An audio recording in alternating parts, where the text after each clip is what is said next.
देवताओं के अनुरोध से वैष्णव ब्राह्मण के वेश में शिव जी का हिमवान के घर जाना और शिव की निंदा करके पार्वती जी का विवाह उनके साथ ना करने को कहना। ब्रह्मा जी कहते हैं कि नारद जी, मैना और हिमवान की भगवान शिव के प्रति उच्च कोटि की अनन्य भक्ति देख के इंद्र आदि सब देवता परस्पर विचार करने लगे। तदनंतर गुरु बृहस्पति और ब्रह्मा जी की सम्मति के अनुसार सभी मुख्य देवताओं ने शिव जी के पास जाकर उनको प्रणाम किया और वे हाथ जोड़कर उनकी स्तुति करने लगे। देवता बोले कि देव देव महादेव, करुणाकार शंकर, हम आपकी शरण में हैं, कृपा कीजिए, आपको नमस्कार है। हे स्वामी, आप भक्तवत्सल होने के कारण सदा भक्तों के कार्य सिद्ध करते हैं, दीनों का उद्धार करने वाले और दया के सिंधु तथा भक्तों को विपत्तियों से छुड़ाने वाले। इस प्रकार महेश्वर की स्तुति करके इंद्र सहित संपूर्ण देवताओं ने मैना और हिमवान की अनन्य शिव भक्ति के विषय में सारी बातें आदरपूर्वक बताईं। देवताओं की वह बात सुनकर महेश्वर ने उनकी प्रार्थना स्वीकार कर ली और हंसते हुए उन्हें आश्वासन देकर विदा किया। तब सब देवता अपना कार्य सिद्ध हुआ मानकर भगवान सदाशिव की प्रसन्नता करते हुए शीघ्र अपने घर को लौटकर प्रसन्नता का अनुभव करने लगे। तदनंतर भक्तवत्सल महेश्वर भगवान शंभु, जो माया के स्वामी हैं, निर्विकार चित्त से शैलराज के यहाँ पहुँचते हैं। उस समय गिरिराज हिमवान सभा भवन में बंधु वर्ग से घिरे हुए पार्वती सहित प्रसन्नता पूर्वक बैठे थे। इसी अवसर पर वहाँ सदाशिव ने पदार्पण किया। वे हाथ में दंड छत्र, शरीर पर दिव्य वस्त्र, ललाट में उज्ज्वल तिलक, एक हाथ में स्फटिक की माला और गले में सालग्राम धारण किए भक्तिपूर्वक हरिनाम का जप कर रहे थे और देखने में साधु भेषधारी ब्राह्मण जान पड़ते थे।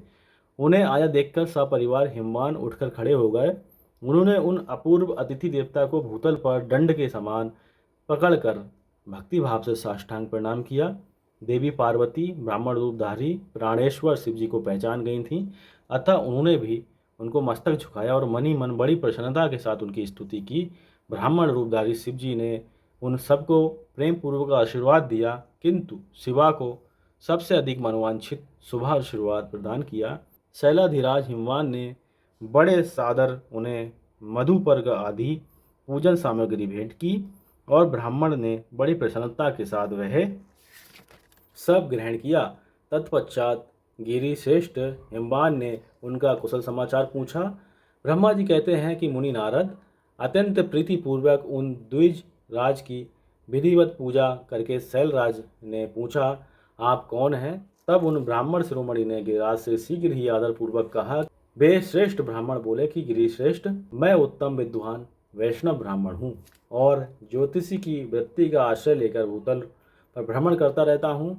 मन के समान मेरी गति है। मैं सर्वत्र जाने में समर्थ और गुरु की दी हुई शक्ति से सर्वज्ञ, परोपकारी, शुद्धात्मा, दया सिंधु और विकार नाशक हूँ। मुझे ज्ञात हुआ है कि तुम अपनी इस लक्ष्मी सजी का सुंदर रूप वाली दिव्य सुलक्षणा अपनी पुत्री को एक आश्रय रहित, असंग, कुरूप और गुणहीन वर महादेव जी के हाथ में देना चाहते हो।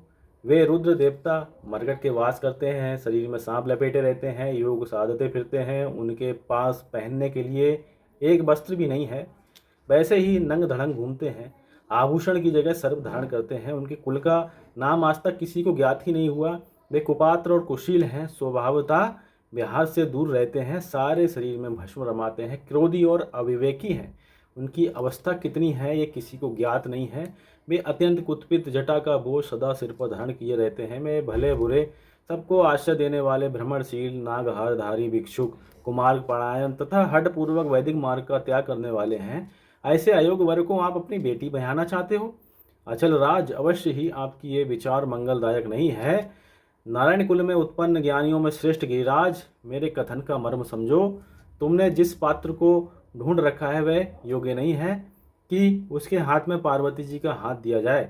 शैलराज, तुम ही देखो, उनके एक भी भाई बंधु नहीं है।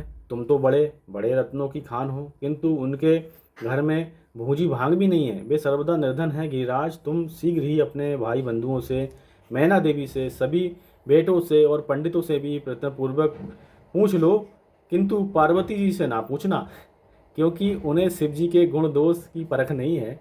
ब्रह्मा जी कहते हैं कि नारद, ऐसा कहके वे ब्राह्मण देवता जो नाना प्रकार की लीला करने वाले शांत स्वरूप शिव ही थे।